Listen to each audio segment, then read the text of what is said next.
जी कैफेट, आज के लेक्चर का आगाज करते हैं। लेक्चर नंबर है हमारा 15। चैप्टर चल रहा था चैप्टर 3। इसमें कल हमने स्टडी किया था। चैप्टर 3 हमारा किससे रिलेट करता है? एविडेंस से।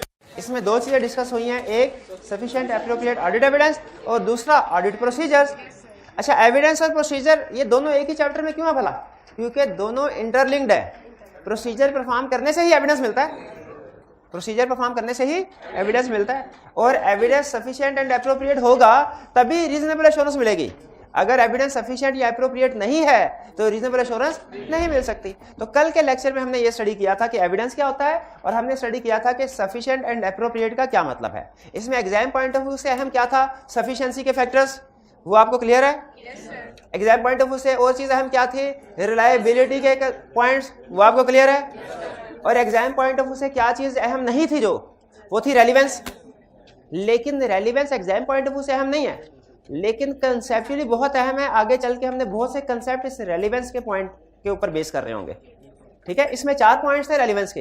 एक तो ये था, अगर आप इंटरनल कंट्रोल्स को चेक करना चाहते हैं, टेस्ट करना चाहते हैं, तो टेस्ट ऑफ कंट्रोल परफॉर्म करेंगे, वो रेलिवेंट होंगे। अगर आप फाइनेंशियल स्टेटमेंट्स की चेकिंग करना चाहते हैं, टेस्टिंग, सब ये तो सिंपल है ना, इसको तो साइड में कर दें। जो पहले वाले 2 पॉइंट्स थे रेलिवेंस में अहम, कंसेप्चुअली सबसे अहम, वो थे अकरेंस और कंप्लीटनेस। अकरेंस और कंप्लीटनेस। तो जरा मुझे ये बताइए कि क्या आपको क्लियर है अकरेंस और कंप्लीटनेस में क्या फर्क है? ठीक है, चलिए मैं जरा अपनी तसल्ली के लिए इसको रिवाइज करना चाहता हूं। हमारे पास बैलेंस शीट और इनकम स्टेटमेंट में बहुत से एरियाज होते हैं। हमने जब पूरी फाइनेंशियल स्टेटमेंट को वेरीफाई करना है तो हमें क्या करना पड़ेगा? Financial statement as single item verify नहीं होती कभी, हमें उसका हर एरिया को अलग अलग वेरीफाई करना पड़ेगा। जब सारे एरियाज फाइनेंशियल स्टेटमेंट्स के वेरीफाई हो जाएंगे, इसका मतलब है फाइनेंशियल स्टेटमेंट्स वेरीफाई हो गई। एग्रीड? जब सारे एरियाज वेरीफाइड हो गए, फाइनेंशियल स्टेटमेंट एग्रीड। अच्छा, अब हर एरिया को वेरीफाई करना है। जैसे कोई एरिया बता दीजिए, सेल्स है, परचेजेस है, सैलरीज है, एसेट्स वगैरह है, कोई भी एरिया होगा। जिस तरह financial statement as whole verify नहीं होती, उसके डिफरेंट आइटम्स है, लाइन आइटम, उसमें क्लासीफाई करके हर लाइन आइटम को अलग-अलग वेरीफाई करते हैं, फिर फाइनेंशियल स्टेटमेंट वेरीफाई होती। उसी तरह हर लाइन आइटम भी एज सिंगल आइटम वेरीफाई नहीं होती। प्रैक्टिकली जब आप सेल्स को वेरीफाई करने के लिए जाएंगे तो ऐसा नहीं होगा कि कोई एक प्रोसीजर है जिससे सारी सेल्स वेरीफाई हो जाएगी, ऐसा नहीं होगा। सेल्स को डिफरेंट सब कंपोनेंट्स में डिवाइड किया गया है। यानी एक सेल्स को वेरीफाई करने के लिए आपको 6 चीजें वेरीफाई करना पड़ती हैं। सेल्स को अलग अलग एंगल से वेरीफाई करना पड़ता है। इन 6 चीजों को, इन सब कंपोनेंट्स को हम कहते हैं असर्शंस। असर्शन, तो इसका मतलब है sum of assertions is equal to area, और sum of areas is equal to financial statements. ये इक्वेशन समझ आई कि नहीं आई? इसको लिख लीजिए। ये हाइब्रिड वाले भी लिख लें, ये ऑनलाइन वाले भी लिख लें। क्या लिख लें? Sum of assertions is equal to area, और sum of area is equal to financial statement. इसका मतलब है फाइनेंशियल स्टेटमेंट को वेरीफाई करना चाहते हैं तो आपको असर्शन लेवल से स्टार्ट करना पड़ेगा। हर एरिया की 6 असर्शंस हैं, उनको वेरीफाई करना पड़ेगा। 6 असर्शन को वेरीफाई किया, एरिया वेरीफाइड। हर एरिया को वेरीफाई कर लिया, फाइनेंशियल स्टेटमेंट वेरीफाइड। क्लियर है? अच्छा, एरिया जो डिफरेंट असर्शंस को वेरीफाई करना है ना, तो उसमें डिफरेंट असर्शन, हर असर्शन किसी खास चीज को चेक कर रही होती है, हर असर्शन किसी खास चीज से रिलेट कर रही होती है, और ये असर्शंस में फर्क समझना ही कामयाबी है इस कंसेप्ट की। असर्शन में फर्क क्या है? जैसे, और यही रेलिवेंस में बता रहा है कि रेलिवेंस का कंसेप्ट क्या बता रहा है कि आपका प्रोसीजर एक असर्शन के लिए डिफरेंट होगा, दूसरी असर्शन को वेरीफाई करने जा रहे हैं तो प्रोसीजर डिफरेंट होगा।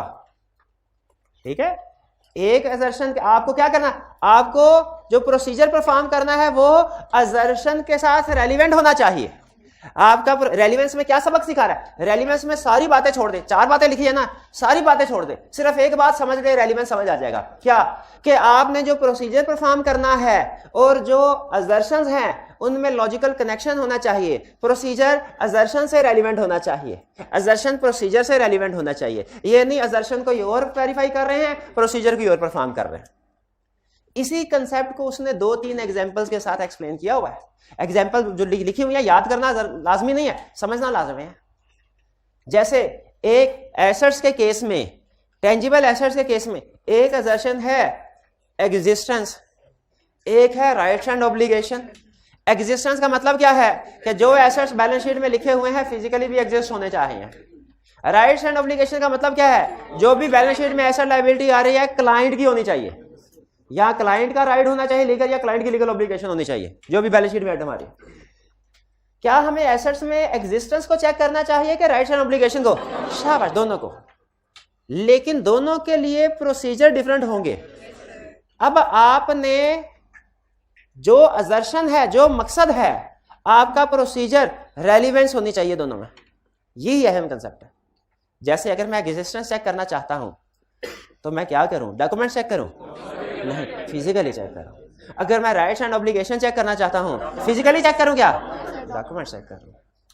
इसी तरह सेल्स है, कोई भी इनकम या एक्सपेंस है। सेल्स तो हम समझने के लिए एग्जांपल, कोई भी इनकम या एक्सपेंस, फॉर एग्जांपल से ना वो अंडरस्टेट होना चाहिए ना ओवरस्टेट। अच्छा, अंडरस्टेट और ओवरस्टेट ये जनरल टर्म्स हैं, जनरल टर्म्स है।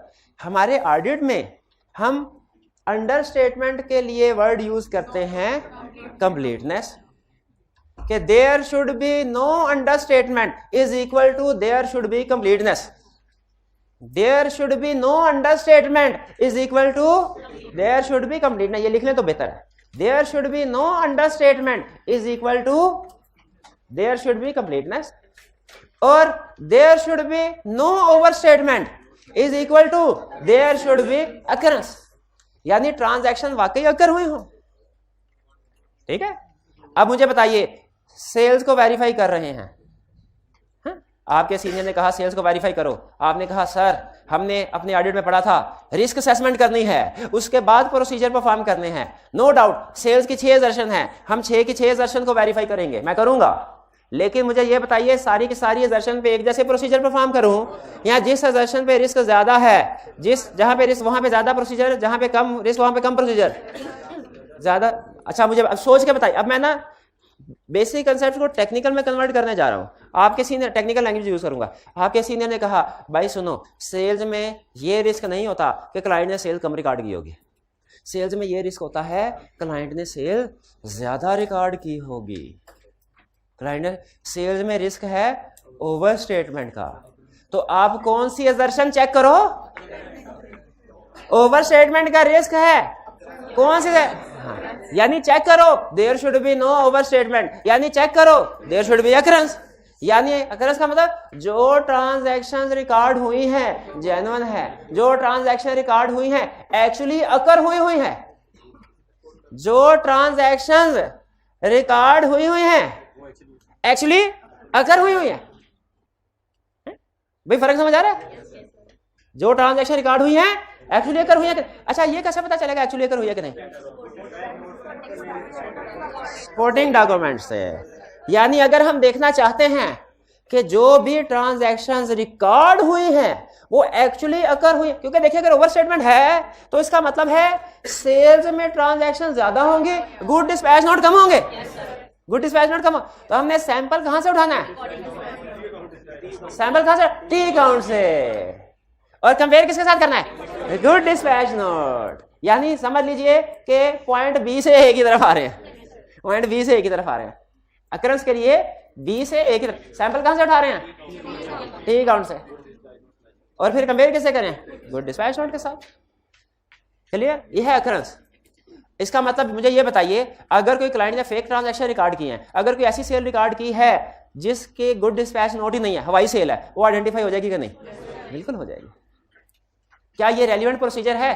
अब मुझे बताइए, क्या अकरेंस ऑफ सेल्स को वेरीफाई करने के लिए ये रेलिवेंट प्रोसीजर है कि सैंपल उठाया, चाहे select a sample from sales account and compare with GDN? क्या रेलिवेंट प्रोसीजर है? असर्शन या मकसद क्या है? Occurrence of sales. असर्शन या मकसद क्या है? Occurrence of sales. क्या रेलिवेंट प्रोसीजर क्या है? Select a sample from sales compare with good dispatch note. Relevant है, हमने कर लिया, सीनियर खुश हुआ। फिर सीनियर ने कहा सीनियर जब खुश होता है ना हमारे काम से तो वो हमें और काम दे देता है। उसने कहा परचेजेस को भी वेरीफाई करो। हमने कहा सर परचेजेस में तो 6 assertions हैं, 6 की 6 वेरीफाई करेंगे, लेकिन हमें सीखा है हमने कि हर जगह पे एक जैसे प्रोसीजर परफॉर्म नहीं करने। जहां पे रिस्क ज्यादा है वहां पे ज्यादा प्रोसीजर, जहां पे रिस्क कम वहां पे कम। तो मुझे बताइए परचेजेस में कौन सी assertion ज्यादा अहम है, ज्यादा रिस्की है? तो क्लाइंट, तो सीनियर ने कहा भाई सुनो, सेल्स में रिस्क था कि क्लाइंट ने ओवरस्टेट ना किया हो, परचेजेस में रिस्क अंडरस्टेट ना किया हो, क्योंकि सेल्स ओवरस्टेट करने से प्रॉफिट बढ़ता है, परचेजेस अंडरस्टेट करने से प्रॉफिट। परचेजेस में रिस्क है अंडर। अच्छा आप मुझे बताइए अंडरस्टेटमेंट तो जनरल कॉमन लैंग्वेज का वर्ड है ना, ऑडिट की लैंग्वेज में there should be no understatement is equal to, आगे शाबाश, ये मुझे खुशी हुई। No understatement is equal to completeness, no understatement is equal to, लिख लो लिख, नो अंडरस्टेटमेंट कंप्लीटनेस। तो इसका मतलब है सेल्स में हमारे लिए जो रिस्क, ज्यादा रिस्की दर्शन थी वो थी अक्रंस, और परचेजेस में ज्यादा रिस्की दर्शन कंप्लीटनेस। शाबाश, फर्क समझ आ रहा है? अच्छा अब मुझे बताइए, अब ये जो हाइब्रिड क्लास में स्टूडेंट बैठे हैं इनको जरा माइक दीजिए, ये मुझे बताएंगे भाई सोच के, जल्दी नहीं है मुझे, सोच के मुझे बताइए कि कंप्लीटनेस ऑफ परचेजेस के लिए रेलिवेंट प्रोसीजर क्या होगा? कंप्लीटनेस ऑफ परचेजेस के लिए रेलिवेंट प्रोसीजर क्या होगा? कोई स्टूडेंट बता दे, कोई स्टूडेंट बता दे। शाबाश, हिम्मत की भाई ने, शाबाश जी। देखे किसको कंपेयर करेंगे? टी, उन्होंने कहा टी काउंट में से सैंपल सेलेक्ट करके गुड सी नोट के साथ कंपेयर। ये प्रोसीजर तो अक्रंस ऑफ परचेजेस के लिए रेलिवेंट, यही स्टैंडर्ड ने सिखाया था कि आपका प्रोसीजर और असर्शन रेलिवेंट होनी चाहिए। अगर रेलिवेंट नहीं होंगे ना तो आप 10,000 प्रोसीजर परफॉर्म कर लें, उनका कोई फायदा नहीं है। सफिशिएंट तो होंगे आपके प्रोसीजर बहुत, लेकिन रेलिवेंट नहीं है तो कोई। मुझे बताइए अगर इसमें तो जो ऑलरेडी उसने ट्रांजैक्शन रिकॉर्ड कर दी हुई है वही आप चेक कर रहे हैं, अगर आप परचेजेस अकाउंट में से सैंपल उठा दें, भाई हमने, हमारा मकसद है वो ट्रांजैक्शन ढूंढना, इसको बंद कर दीजिए, हमारा मकसद है वो ट्रांजैक्शंस ढूंढना जो कि रिकॉर्ड नहीं हुई। तो अगर आप रिकॉर्डेड अमाउंट्स में से सैंपल उठाएंगे टी अकाउंट में से, तो उसमें तो ऑलरेडी वो हैं जो रिकॉर्ड हो चुके हैं। तो इसमें रेलिवेंट प्रोसीजर क्या है? Select a sample from GRN good see note and compare with T account purchases account. जो जो GRN की ट्रांजैक्शन परचेजेस में रिकॉर्ड हो चुकी है इसका मतलब वो ठीक है, और जो रिकॉर्ड नहीं हुई वो हमारी मिस स्टेटमेंट है, वो हमारी मिस स्टेटमेंट। भाई ये समझ आया? असर्शन के लिए अब एग्री करते हैं, असर्शन के लिहाज से प्रोसीजर चेंज हो जाता है। पॉइंट ए से GRN से रिकॉर्डेड अमाउंट बी की तरफ जाएं, वो कोई और प्रोसीजर है, वो असर्शन भी कोई और वेरीफाई करता है, और पॉइंट बी से ए की तरफ आए वो कोई और प्रोसीजर है, असर्शन भी कोई और वेरीफाई करता है। क्लियर हुआ? आखिरी। अच्छा अगर आपने इसका सही जवाब दे दिया ना तो फिर अगले कंसेप्ट की तरफ चलूंगा, वरना फिर इसका मतलब है, अच्छा ना बताया फिर भी अगले कंसेप्ट की तरफ ही चलूंगा, लेकिन इसका मतलब ये होगा कि आपको समझ कुछ नहीं आया, मैं बस आगे भागम भाग कर रहा हूं। लेकिन अगर आपने सही जवाब दे दिया इसका मतलब है आपको समझ आ रहा है और हम समझ के चल रहे हैं। मेरे सीनियर ने मुझे कहा भाई परचेजिंग में भी तुमने अच्छा काम किया है, अब सेल में भी, अब इन्वेंट्री में आ जाओ। ये है आपके पास बैलेंस शीट में क्लाइंट ने 50 लाख की इन्वेंट्री शो करवाई है, ये इसकी लिस्ट है 50 लाख की इन्वेंट, ये है लिस्ट कि कौन कौन सी आइटम्स हैं और उसकी क्वांटिटी कितनी है, ठीक है, इन्वेंट्री लिस्ट। और नीचे गोदाम में सारी इन्वेंट्री पड़ी हुई है, गोदाम में सारी इन्वेंट्री पड़ी हुई है। आपने गोदाम में से, प्रोसीजर मैं बता रहा हूं, दर्शन आप बताएंगे, आपने गोदाम में जाके जो वहां पे इन्वेंट्री आइटम मौजूद हैं उनको सेलेक्ट करना है और देखना है लिस्ट में वो आइटम आ रही है कि नहीं आ रही। कहीं ऐसा तो नहीं कि फिजिकली मौजूद है लेकिन लिस्ट में वो शामिल नहीं है। चेक करो कि जितनी भी इन्वेंट्री गोदाम में पड़ी हुई है सारी की सारी लिस्ट में आ रही है। कितने स्टूडेंट्स का ख्याल है अकरेंस, कितनों का ख्याल है कंप्लीटनेस? ये है कंप्लीटनेस। कि हम देख रहे हैं रिकॉर्डेड, देखिए रिकॉर्डेड अमाउंट कौन सी है, चेक सोचे यहाँ पे रिकॉर्डेड अमाउंट कौन सी है, जो बैलेंस शीट में अमाउंट आ रही है, जो हमारे पास इन्वेंट्री शीट बनी हुई है वो। तो हम अगर फिजिकली आइटम्स उठा के देख रहे हैं कि वो लिस्ट में मौजूद है कि नहीं, तो हम चेक कर रहे हैं लिस्ट कंप्लीट है कि नहीं है, लिस्ट कंप्लीट है कि नहीं। अगर वहां पे मौजूद नहीं हुई, अगर वहां पे फिजिकली मौजूद है लेकिन लिस्ट में एंट्री नहीं हुई, इसका मतलब क्या है कि हमारी लिस्ट कंप्लीट नहीं है, कंप्लीट एसेट्स लिस्ट में शामिल नहीं है। शाबाश, मेजॉरिटी ऑफ स्टूडेंट्स ने ठीक जवाब दे दिया। भाई ये समझ है आपका अकरेंस और कंप्लीटनेस का। चलिए अच्छा, और कोई क्वेश्चन पूछना चाहते हो तो पूछना जी।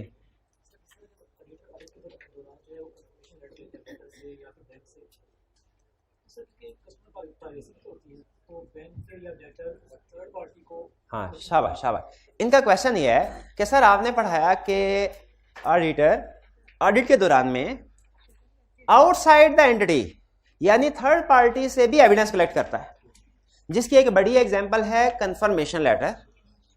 तो ये तो क्लाइंट के बारे में कॉन्फिडेंशियल इंफॉर्मेशन होती है, तो थर्ड पार्टी हमें क्लाइंट के कॉन्फिडेंशियल मैटर्स के बारे में कैसे इंफॉर्मेशन दे देती है। जैसे अगर आप घर में अपने भाई के बैंक अकाउंट के बारे में बैंक से कहना मुझे बता दे, वो नहीं बताएगा, तो फिर ऑडिटर जब क्लाइंट के बारे में पूछता है तो बैंक कैसे बता देता है, वो ऐसे बता देता है कि हम क्लाइंट से परमिशन लेते हैं, क्लाइंट की ऑथोराइजेशन होती है, क्लाइंट बैंक को कहता है कि ऑडिटर को जवाब दे दो जो ये पूछ रहा है। तो बैंक या लॉयर्स या थर्ड पार्टी जो भी है, आपकी बात बिल्कुल ठीक है, वो कॉन्फिडेंशियल इंफॉर्मेशन नहीं शेयर करते थर्ड पार्टी के साथ, लेकिन ऑडिटर चूंकि स्टैट्यूटरी ऑडिटर है इसीलिए मैनेजमेंट ऑथोराइज करती है अपनी पार्टीज को कि ऑडिटर जो कुछ पूछे इसको बता दो, चलिए इसलिए वो हमें बता देते हैं। तो आगे चल के हम कंफर्मेशन लेटर जब स्टडी करेंगे उसमें आप सीखेंगे कि मैनेजमेंट से ऑथोराइजेशन हम जरूर लेते हैं, मैनेजमेंट के ऑथोराइजेशन के साथ लेटर सेंड करेंगे जवाब आएगा, मैनेजमेंट के ऑथोराइजेशन के बगैर लेटर सेंड करेंगे जवाब नहीं आएगा। क्या ये कंप्लीटनेस और असर्शन अकरेंस भी असर्शन, क्या ये कंप्लीटनेस और अकरेंस भी असर्शन हैं? यस ये भी असर्शन है, ये भी असर्शन जी जी जी।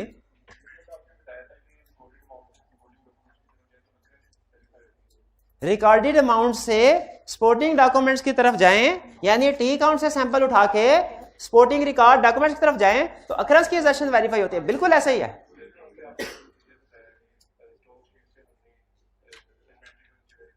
नहीं नहीं, हमने ये जो प्रोसीजर मैंने बताया इसमें स्टॉक शीट से सैंपल उठा के फिजिकली नहीं देख रहे थे, ना ना ना ना, फिजिकल सैंपल उठा के देख रहे थे स्टॉक शीट में है कि नहीं, ठीक है। यानी इसे हम कहते हैं आउटसाइड द काउंटिंग रिकॉर्ड। ये जो हमारा जर्नल लेजर ट्रायल होता है ना, इनकम स्टेटमेंट, ये हमारे काउंटिंग रिकॉर्ड्स हैं।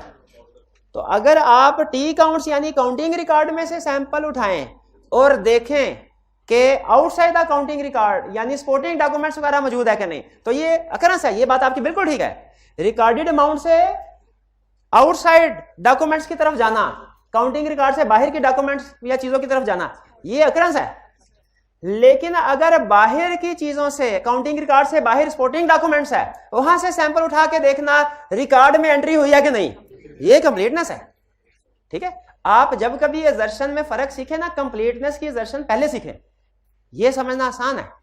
इसका मतलब यह है कि सारी ट्रांजैक्शंस रिकॉर्ड हो गई कि नहीं हो गई, और अकरेंस का मतलब क्या है कि जो रिकॉर्ड हुई है वो एक्चुअली अगर हुई है कि नहीं, ठीक है जी जी। और क्या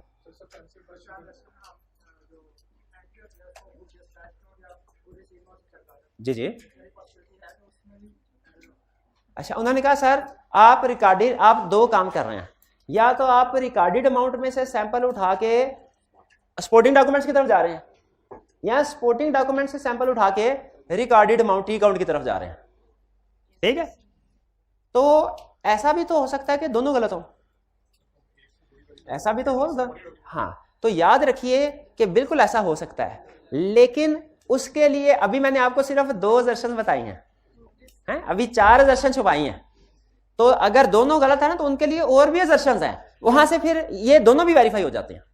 तो अभी मैं सिर्फ आपको एक एंगल से चीजें सिखा रहा हूं, ठीक है। बाकी आपकी बात बिल्कुल, दोनों भी गलत हो सकते हैं। तो दोनों अगर गलत हैं, या फर्ज कीजिए दोनों जगह पे ही कोई ट्रांजैक्शन रिकॉर्ड नहीं हुई, ना उसका गुड डिस्पैच नोट बना, ना उसके सेल में एंट्री हुई, वो कैसे ढूंढेंगे? उसके लिए दूसरी असर्शन है जो हम सीखेंगे ऐसा ऐसा, ठीक है।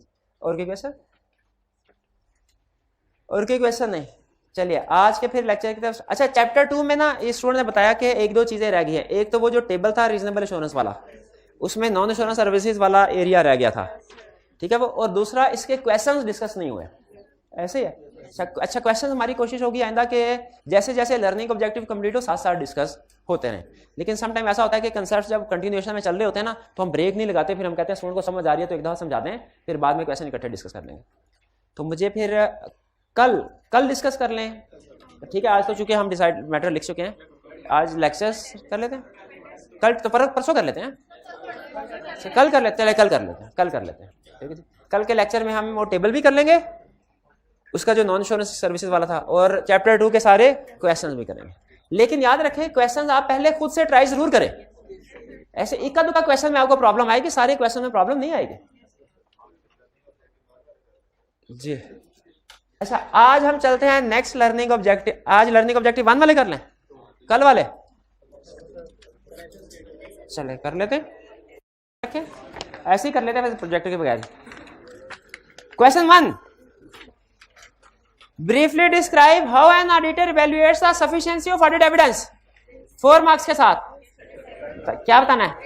कौन से फैक्टर? सफिशिएंसी के, ठीक है, ये पॉइंट है। अच्छा, ये उसने कहा ब्रीफली डिस्क्राइब करें सफिशिएंसी। ये तो सिर्फ हेडिंग लिखी है, क्या इसको डिस्क्राइब भी कर सकते हैं? कैसे? असेस्ड रिस्क को कैसे डिस्क्राइब करेंगे? If there is high risk of material misstatement, more evidence will be sufficient. If items are material and complex, more evidence will be sufficient. बस एक लाइन लिख दें, दूसरी चीज लिखने की जरूरत नहीं। If material and complex, then high evidence, more evidence. If immaterial and simple, then low evidence. ये दोनों बातें लिखने की जरूरत नहीं है, सिर्फ एक एंगल से ही लिख दे तो काफी है। Auditor's knowledge and experience of business. If it is initial audit, then more evidence will be sufficient. बस, और आगे आपको पता होना चाहिए। If it is recurring audit, less evidence will be sufficient. Quality of evidence, if evidence is of a good quality, less evidence will be sufficient. Or strength of internal control, if internal control is strong, less evidence will be sufficient. आगे week वाली बात लिखने की जरूरत तो नहीं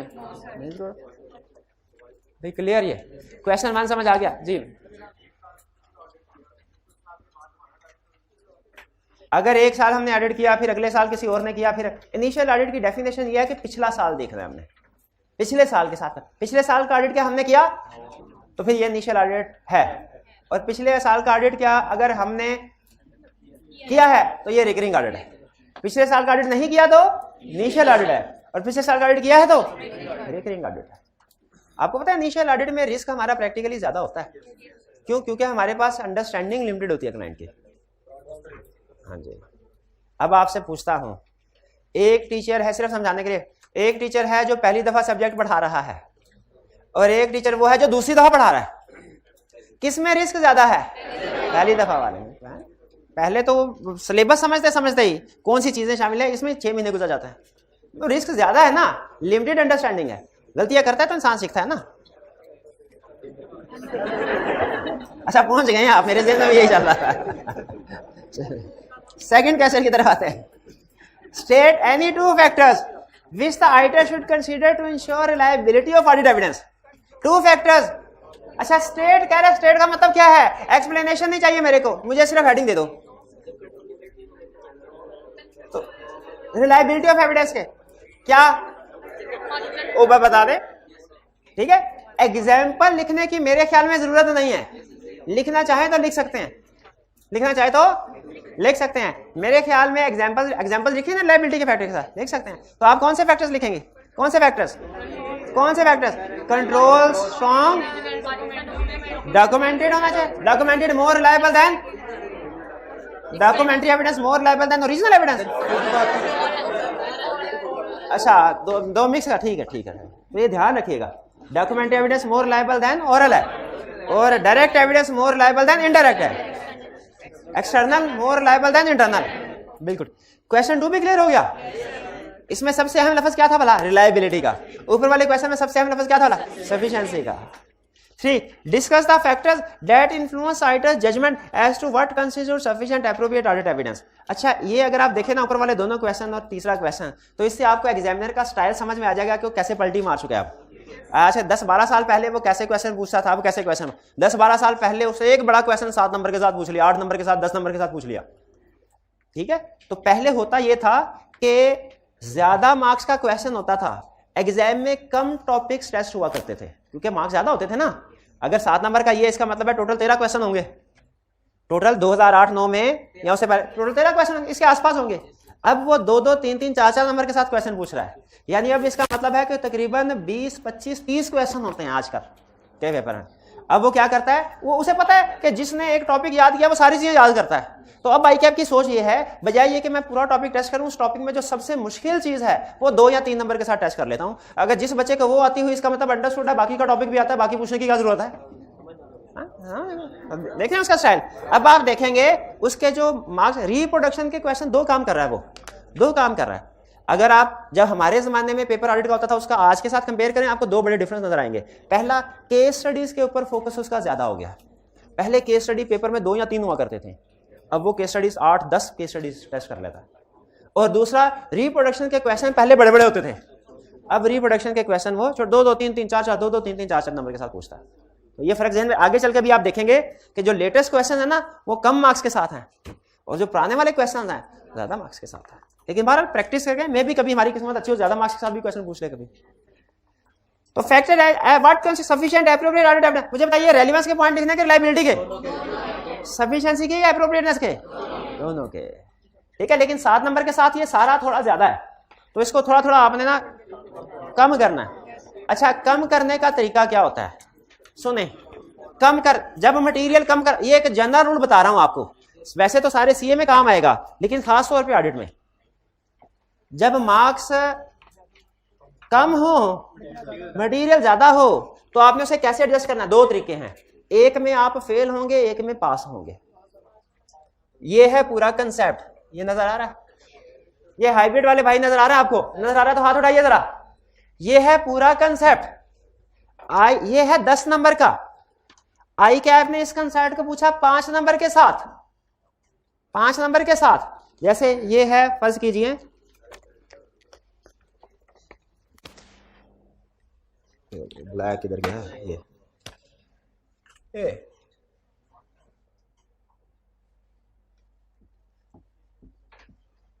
1 2 3 4 5 6 7 8 नहीं बस 9 10 नंबर का आई कैप ने पूछ लिया। इसमें 10 हेडिंग्स है और एक्सप्लेनेशन है, 10 हेडिंग्स है, नीचे एक्सप्लेनेशन है। आई कैप ने आपसे पूछ लिया 5 नंबर के साथ। अब एक स्टूडेंट ने क्या किया, उसने क्या 5 नंबर के साथ ये वाला काट दो, ये बता दो, ये स्टूडेंट है फेल, फेल। और एक दूसरा स्टूडेंट है, उसने, उसको भी यही क्वेश्चन आया, 1 2 3 4 5 6 7 8 9 10, बस 1 2 3 4 5 6 7 8 9 10, ये पूरा कंसेप्ट है। इसको भी यही क्वेश्चन आया। अब यही ये बड़ा क्वेश्चन है, ये ले भाई, यही कहाँ था, ये नहीं। अब ठीक है, अब बात ठीक है, कहाँ गुजारा कर लें बस। इसको भी अब यही क्वेश्चन आया। इसने क्या किया, इसने ये वाला हिस्सा नीचे का ये क्रॉस किया, ये पास है।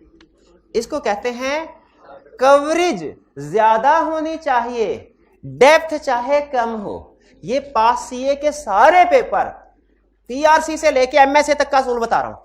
जब कभी तैयारी करें तो सारे टॉपिक्स कवर करें, चाहे हर टॉपिक में थोड़ी थोड़ी चीजें रह गई हो, ये पास होने का ज्यादा चांस है। मैंने बहुत से पेपर इसी वजह से इस अप्रोच के मुताबिक किया हमारे पास।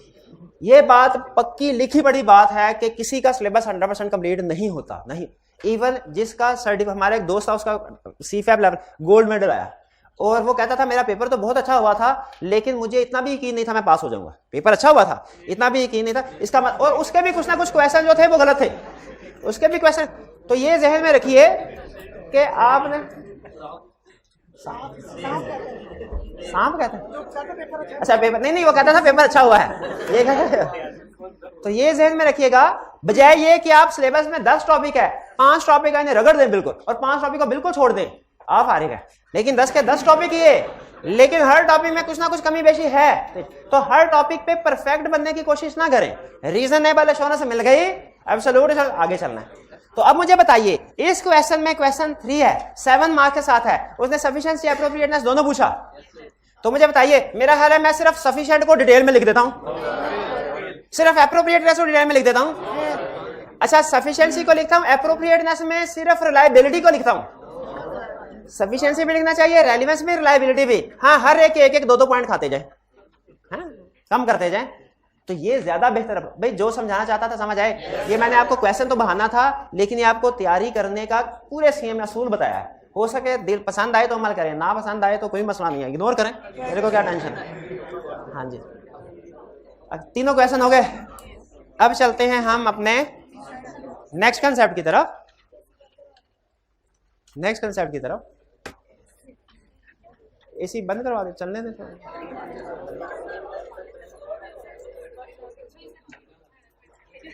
कोई सेटिंग की स्विंग करवा दें ऊपर नीचे की, किसको एडजस्ट करवा दें। अच्छा, स्टार्ट करें प्रोसीजर। अच्छा, ये है सिंपल, लेकिन मैं चाहता हूं आप इसमें ये टॉपिक मैं ना आपको करवाऊं, आप करें। मैं एग्जाम्पल्स चाहिए मुझे, क्योंकि आपको पता है कि एग्जाम ऑडिट के पेपर में पास होने के लिए सबसे अहम चीज आपकी जजमेंट।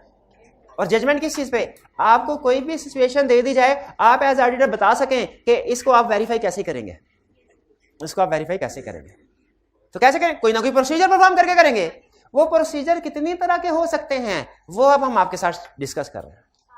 ऑडिटर के जो टोटल प्रोसीजर्स होते हैं ना, वो होते हैं 7। देखें, हर टेक्नीशियन जो होता है ना, हर प्रोफेशन का, उसके कुछ ना कुछ उसके अपने आलात औजार होते हैं जिससे वो काम करता है। डॉक्टर है, उसके पास भी कुछ सुइया कैंचिया वगैरह होती हैं, जो भी चीजें हैं जिससे वो सर्जरी करता है। हाँ, वो भी। इसी तरह कोई भी उसके एज ऑडिटर हमारे पास भी हमारे टूल्स हैं, वो है 7 प्रोसीजर।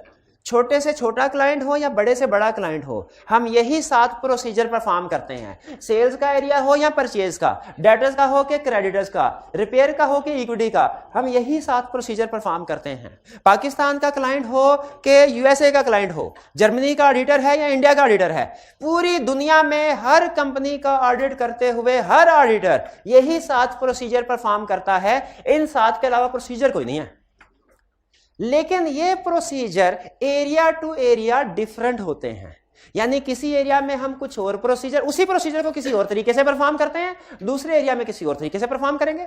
जैसे ये प्रोसीजर है inquiry, observation, inspection, reperformance, recalculation, external confirmation, analytical procedure. Inquiry है ये प्रोसीजर, आप शायद सेल्स में किसी और तरीके से परफॉर्म करें, डेटर्स में किसी और तरीके से। सेल्स में शायद आप क्लाइंट से पूछें, सर आपकी पिछले साल की सेल्स और इस साल की सेल्स में इतना ज्यादा डिफरेंस क्यों है। सेल्स में ये भी इंक्वायरी है, इंक्वायरी का मतलब पूछना। लेकिन इन्वेंट्री में शायद आप ये इंक्वायरी करें, सर आपकी कोई ऐसी इन्वेंट्री तो नहीं है जो काफी अरसे से बिकी ही नहीं है, ऑब्सोलीट है, ये भी इंक्वायरी। लेकिन आपने देखा एरिया के लिहाज से इंक्वायरी बदल गया। ठीक है, तो हमारे टोटल प्रोसीजर्स होंगे 7। हम हर एरिया पे, चाहे डेटर है, चाहे क्रेडिटर है, चाहे सेल्स है, चाहे परचेजेस है, चाहे एक्सपेंसेस है, चाहे फिक्स एसेट्स है, चाहे क्रेडिटर, करंट लायबिलिटी, हर एरिया में यही 7 प्रोसीजर परफॉर्म करेंगे। लेकिन इनकी एप्लीकेशन डिफरेंट होती जाएगी। जैसे एक प्रोसीजर इंस्पेक्शन का है कि प्रोसीजर इंस्पेक्शन का है, कितने नंबर वाला है? 3rd वाला। हाँ, इंस्पेक्शन। अगर आप सेल्स में इंस्पेक्शन कर रहे हो तो आप शायद सेल इनवॉइसेस को, गुड डिस्पैच नोट को, सेल्स ऑर्डर को इंस्पेक्ट करेंगे। लेकिन अगर परचेजेस में इंस्पेक्शन कर रहे हुए तो फिर आप परचेज इनवॉइसेस को, गुड रिसीट नोट को, परचेज ऑर्डर को इंस्पेक्ट कर रहे होंगे। अगर आप पेरोल में इंस्पेक्शन का प्रोसीजर परफॉर्म कर रहे हैं तो फिर क्या कर रहे होंगे? फिर शायद पेरोल शीट को, फिर अपॉइंटमेंट लेटर को, जो एम्प्लॉइज के हैं उनको इंस्पेक्ट कर। तो प्रोसीजर्स यही है, में रखिएगा 7। अगर आपने इन प्रोसीजर को समझ लिया और ये सीख लिया कि किस एरिया में इस प्रोसीजर को कैसे इस्तेमाल करना है, ऑडिट आपका पार है, कंफर्म कह रहा हूं पार है। बाकी चीजें देखें, असल मसला पता है क्या, याद करने में मुझे कोई रिस्क नहीं है, जिस आपको सिखाते हैं ना ऑडिट में रिस्क, उसी तरह एज टीचर मुझे ये पता है कि जो कंसेप्ट याद करने वाले हैं ना उनमें कोई रिस्क नहीं है, आप लोग याद कर लेंगे। आप क्लास में हंसी मजाक करके भी चले जाएंगे ना तो घर जाके बैठेंगे, याद कर लेंगे, याद हो जाएगा। मुझे रिप्रोडक्शन के क्वेश्चन में कोई रिस्क नहीं है। केस स्टडीज में रिस्क ज्यादा है, लेकिन केस स्टडीज में भी ऐसी केस स्टडीज जो उसी स्टाइल के साथ आती हैं जैसी स्टाइल में पास पेपर में आ रही है, उसमें मेरा रिस्क कम है, क्योंकि आप प्रैक्टिस करते हैं, प्रैक्टिस कर करके आपको पता हो जाता है किस तरह की केस स्टडी को। कोड ऑफ एथिक्स की केस स्टडी एक तरह के स्टाइल में आती है, मुझे उसमें रिस्क नहीं है इतना, ठीक है। इंटरनल कंट्रोल की एक केस स्टडीज आती है, वो एक तरह के स्टाइल में आते हैं, उसमें मेरा रिस्क नहीं है, ठीक है। Going concern subsequent event audit report की केस स्टडी एक तरह के स्टाइल में आती है, उसमें मेरा रिस्क नहीं है।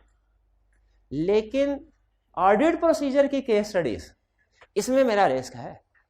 इसमें चूंकि सम टाइम वो ऐसी सिचुएशन दे देता है जो शायद आपने उससे पहले कभी डिस्कस नहीं की होगी।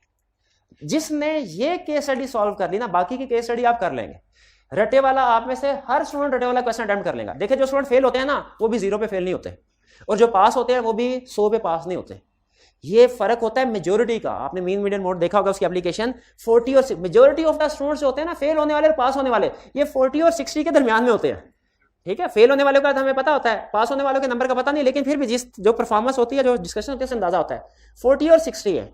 इनके दरमियान में जो फर्क होता है ना वो 1-2 क्वेश्चन का ही होता है। यानी एग्जाम में 1-2 क्वेश्चन ही ऐसे होते हैं जो आपको पास से फेल के, जो आपको 45 से 55 या 55 से 45 की तरफ कह सकते हैं, ठीक है। तो आप में से इस लेवल पे आपको पता है लास्ट कैफ का लास्ट सब्जेक्ट है, यहाँ पे फिल्ट्रेशन हो चुकी है, नॉन सीरियस स्टूडेंट जो है नीचे रह चुके हैं, यहाँ पे सब पढ़ने वाले हैं। रिप्रोडक्शन का क्वेश्चन आप सारे याद कर लेंगे, ये मुझे पता है।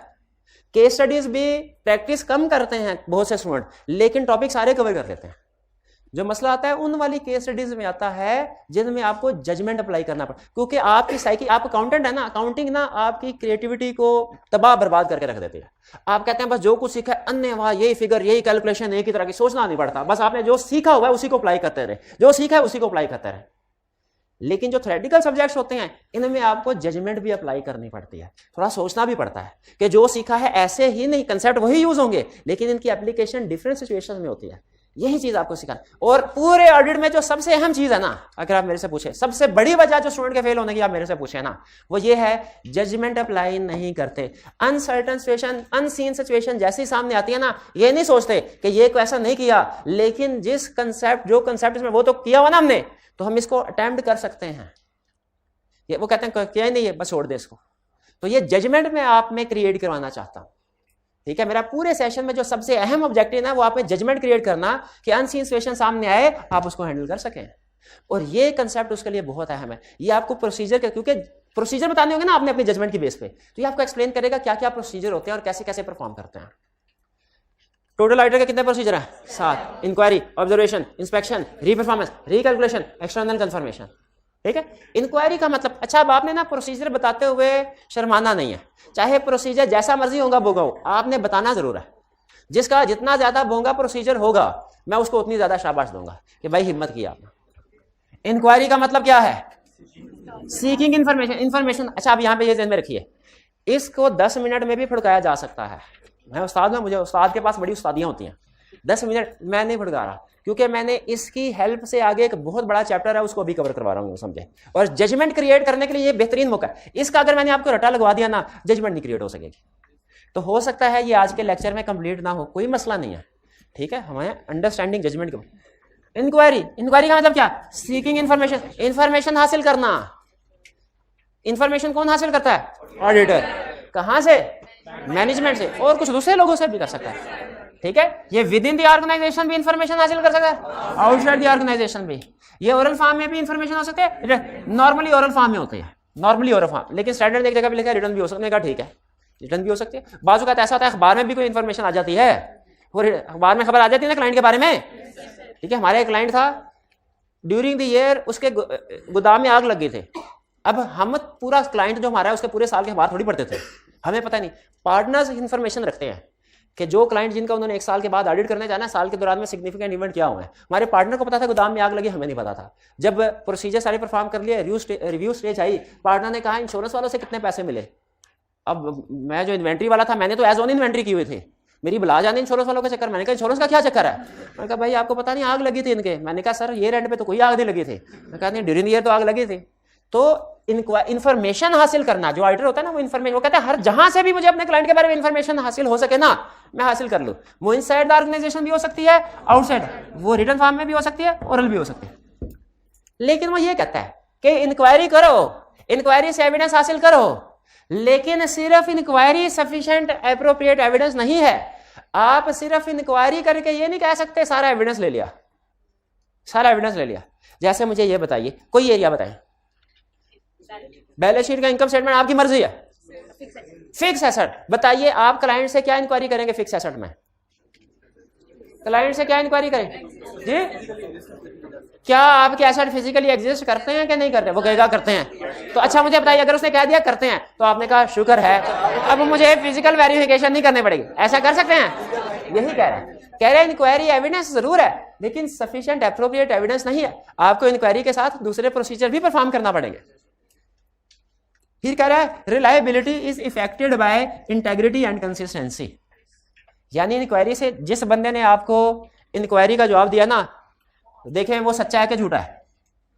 सच्चे बंदे के मुंह से जो बात निकले वो सच्ची, और झूठे के मुंह से जो बात निकले वो झूठी है।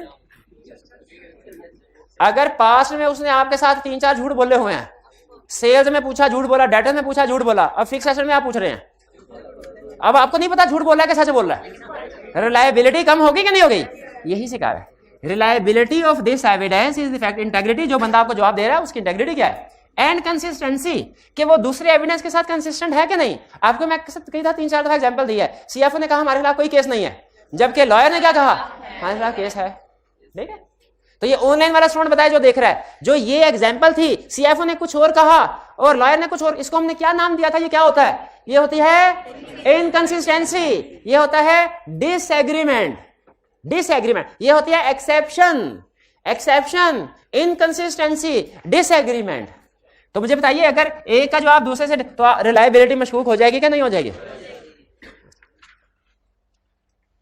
एग्जांपल्स क्या है? इंक्वायरी की एग्जांपल, एग्जांपल 50 एग्जांपल पूछे, 50 एग्जांपल बन सकती हैं। दो बड़ी एग्जांपल, लीगल केसेस, क्लाइंट से लीगल केसेस के बारे में पूछे, कितने केसेस पेंडिंग है, बताए हारेंगे कि जीतेंगे। क्लाइंट से अनयूजुअल पेमेंट्स के बारे में पूछे, आपकी कैश बुक में जो बड़ी बड़ी पेमेंट है किसको दी है, किस चीज की है? अब इसकी कहते हैं प्रैक्टिस जजमेंट की बेस पे, जजमेंट की बेस पे। कोई एरिया बताइए, ये दाएं बाजू वाली जमात, एक बाएं बाजू वाली जमात, कोई एरिया बताइए। इन्वेंट्री बताइए, इन्वेंट्री में क्लाइंट साहब क्या इंक्वायरी करेंगे? सीएफओ बैठा आपके सामने, इंक्वायरी करे जी, स्टॉक। एक स्टूडेंट अगर बोले तो मुझे समझ आएगी, अगर बहुत से स्टूडेंट इकट्ठे बोलेंगे तो मुझे समझ नहीं आएगी। जी बताइए, इन्वेंट्री का पूछेंगे, इन्वेंट्री कैसी है, ठीक ठाक है ना इन्वेंट्री, क्या पूछेंगे?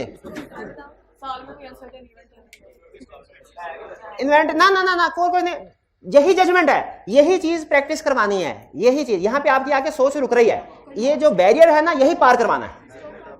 स्टॉक अकाउंट का पूछेंगे, सर आप स्टॉक अकाउंट कब करते हैं? वो कहेगा स्टॉक अकाउंट क्या होता है, बताइए, एविडेंस मिला कि नहीं मिला, रिस्क क्या हुआ, बढ़ गया। अच्छा अगर उसने कहा जी जी हर महीने करवाते हैं, फिर रिस्क कम हो गया। ये इंफॉर्मेशन आपके काम आ रही है कि नहीं आ रही?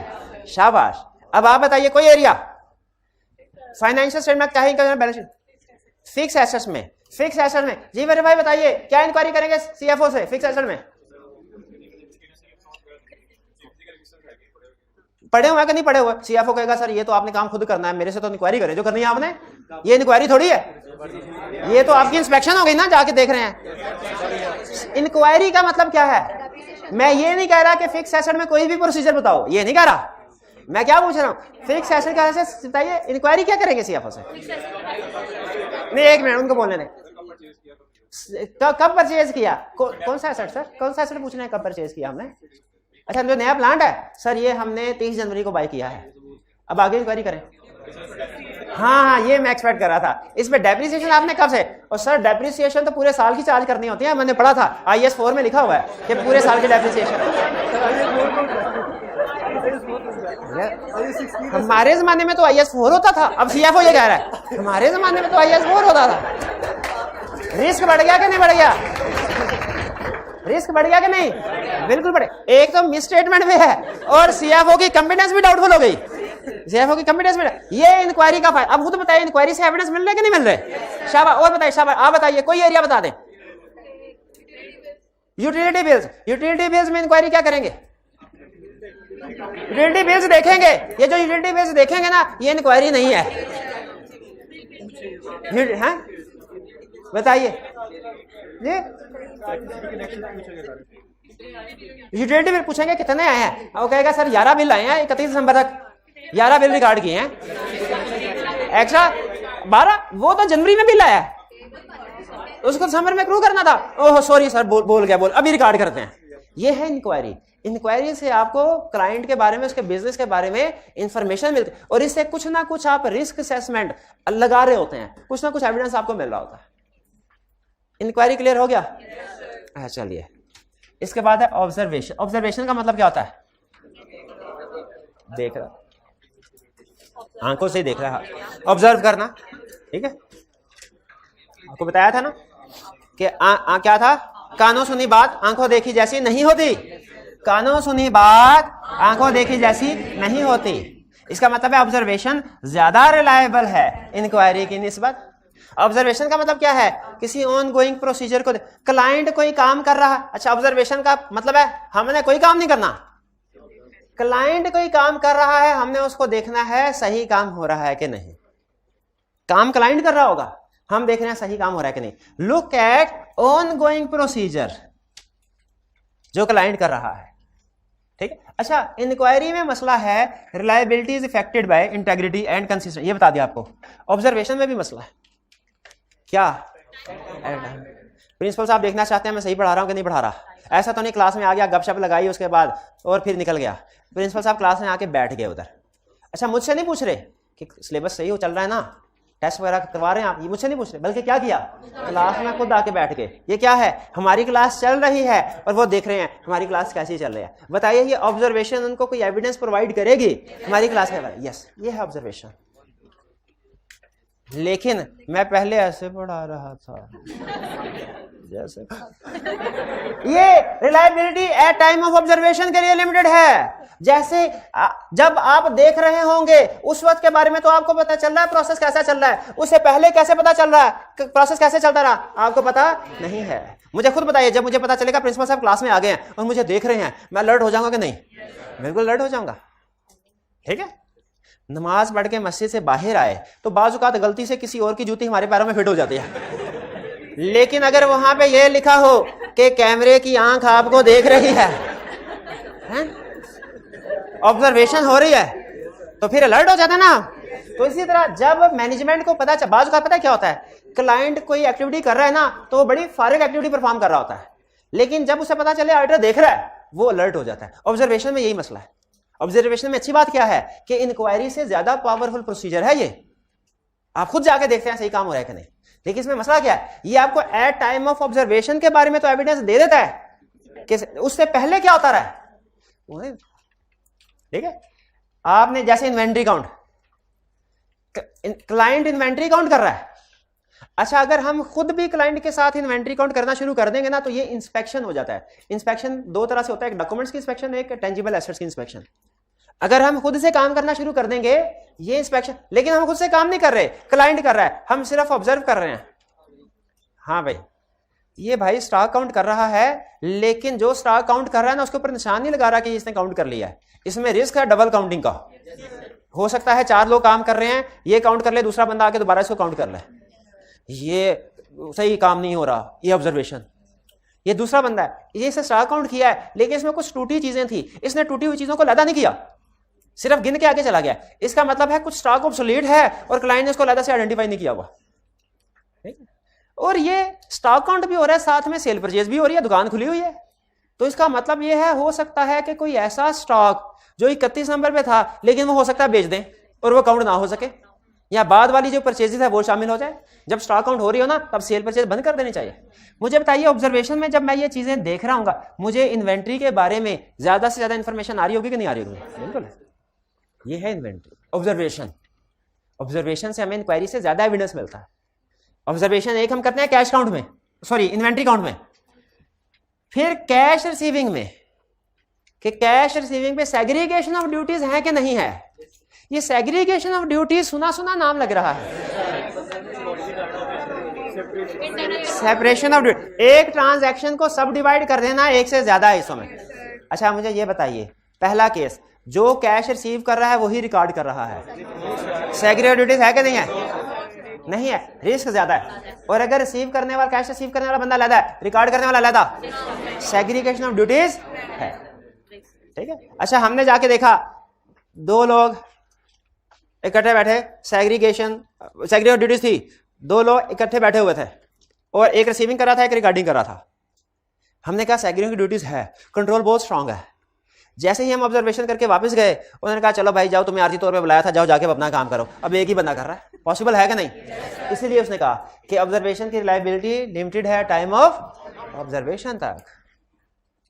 ठीक है। कैश रिसीविंग ऑब्जर्व किसको? क्लाइंट इन्वेंट्री काउंट कर रहा है, हम उसको ऑब्जर्व कर सकते हैं। कैश रिसीविंग को ऑब्जर्वेशन ज्यादातर कंट्रोल जो क्लाइंट परफॉर्म कर रहा होता है ना, उनको ऑब्जर्व करते हैं हम। ऑब्जर्वेशन ज्यादातर टेस्ट ऑफ कंट्रोल के तौर पे परफॉर्म होता है, जिसमें हम देखते हैं कि क्लाइंट कंट्रोल सही परफॉर्म कर रहा है कि नहीं कर रहा। स्टॉक काउंट करना कंट्रोल था कि नहीं था? हम देखें सही परफॉर्म कर रहा है कि नहीं कर रहा।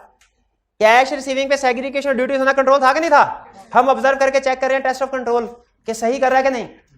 वेजेस जब एम्प्लॉइज को सैलरी पे हो रही होती है, कुछ को तो अकाउंट्स में चली जाती है ना, उनके बैंक अकाउंट्स में, कुछ को हम फिजिकली डिस्ट्रीब्यूट करते हैं। फिजिकली कोई भी बंदा आके कहे कि मेरा नाम है मिस्टर असलम, हम कहेंगे ये लो असलम की तनख्वाह।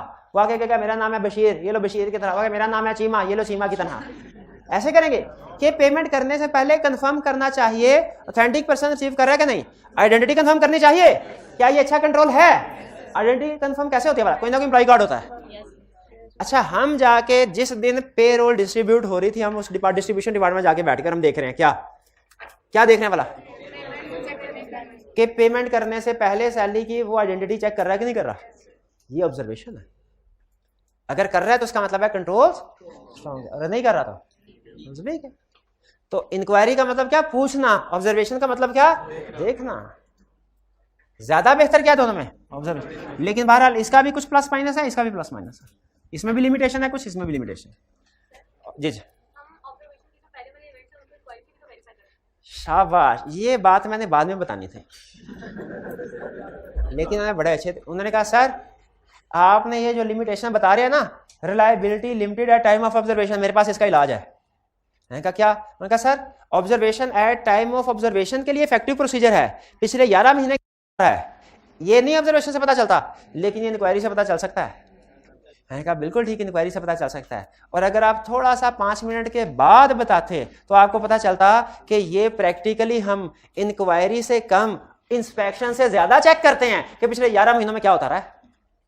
अगर पिछले 11 महीनों में कैश वाउचर्स के ऊपर कलेक्शन करने वाले के अलहदा, रिकॉर्डिंग करने वाले के अलहदा साइन होते रहे हैं, इसका मतलब है सेग्रीगेशन ड्यूटीज थी।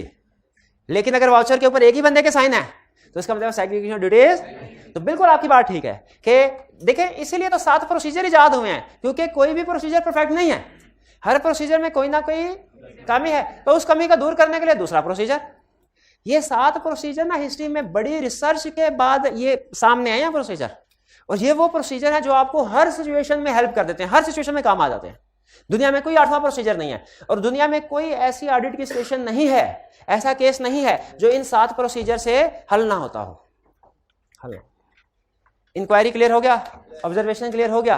चलिए इंस्पेक्शन से ऑनवर्ड हम चलते हैं कल, लेकिन फिलहाल एक चीज ध्यान में रख लें, इंस्पेक्शन 2 चीजों की होती है, एक डॉक्यूमेंट्स की और एक टेंजिबल एसेट्स की।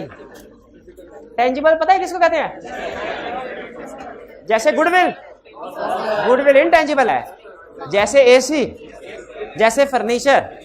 तो इंस्पेक्शन किसकी होती है? डॉक्यूमेंट्स की भी, टेंजिबल एसेट्स की भी। इससे ऑनवर्ड हम आगे इंशाल्लाह कल चलेंगे। आज का लेक्चर यहाँ पे खत्म करते हैं हम। अल्लाह